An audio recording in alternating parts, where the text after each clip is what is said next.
પ્રાર્થના સંદેશ ન્યૂઝમાં આપનું સ્વાગત છે। દશાડા વિધાનસભા વિસ્તારમાં એસઆઈઆરની કામગીરી ફોર્મ નંબર 7ના વ્યાપક દુરુપયોગ સામે કોંગ્રેસ મેદાનમાં।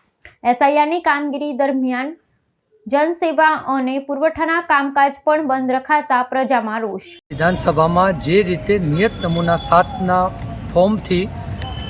હજારોની સંખ્યામાં મતદારો સામે જે પ્રમાણે વાધા રજૂ કરવામાં આવે છે, આજે કોંગ્રેસ પક્ષના BLA 1 તરીકે માન્ય પ્રાંત સાહેબને અમે લોકોએ આવેદનપત્ર આપ્યું છે અને જે વ્યક્તિઓએ આ પ્રમાણે એમની જાણ મતદારોનું મેપિંગ થઈ ગયું છે અને જે પ્રમાણે વાંધા લીધા છે એની સામે કાયદેસરની કાર્યવાહી કરવામાં આવે, આ બાબતને લઈ અને મુદ્દાસરનું આવેદનપત્ર આજે પ્રાંત કચેરીએ સુપ્રત કરવામાં આવ્યું છે। આગામી દિવસોમાં જો આ બાબતે યોગ્ય કાર્યવાહી કરવામાં નહીં આવે તો દસાડા વિધાનસભાનો એક કાર્યકર અને સુરેન્દ્રનગર જિલ્લા કોંગ્રેસ સમિતિનો એક કાર્યકર આદરણીય નૌશાદભાઈ સોલંકીના નેતૃત્વમાં ઉગ્રથી ઉગ્ર આંદોલન કરશે અને લોકશાહી બચાવવાના આ સત્યાગ્રહમાં પોતાનો હક અને અધિકાર જે પ્રમાણે મતદારનો છીનવાઈ રહ્યો છે એના માટેનો અવાજ બુલંદ કરશે।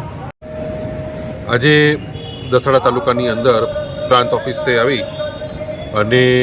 અમે લોકોએ કોંગ્રેસના બધા જ આગેવાનો સાથે મળી BLA 1 દ્વારા અમારા વિક્રમભાઈ રબારી દ્વારા પ્રાંતશ્રીને એક આવેદનપત્ર આપવામાં આવ્યું છે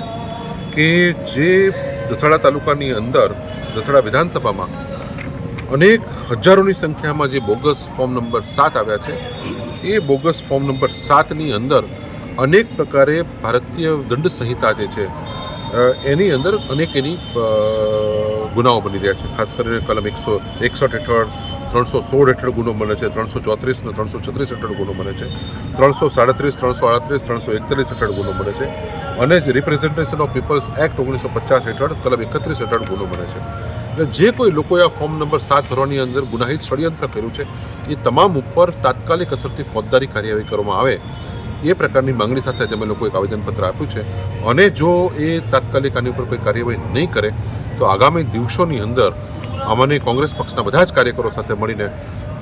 ઉગ્રથી ઉગ્ર આંદોલન ગાંધી ચિંધ્યા માર્ગે અમને કરવાની ફરજ પડશે। એ અંગેની માહિતી આજે અમે પ્રાંતશ્રીને આપી છે। અમે આશા રાખીએ છીએ કે પ્રાંતશ્રી આના ઉપર તાત્કાલિક કાર્યવાહી કરે, અન્યથા કોંગ્રેસ આ બાબતની અંદર ખૂબ ગંભીરતાથી મક્કમ રીતે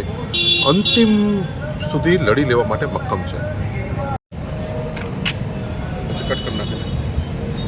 પ્રાર્થના સંદેશ ન્યૂઝની તમામ લેટેસ્ટ અપડેટ્સ માટે ચેનલને હમણાં જ લાઈક, શેર અને સબસ્ક્રાઇબ કરો।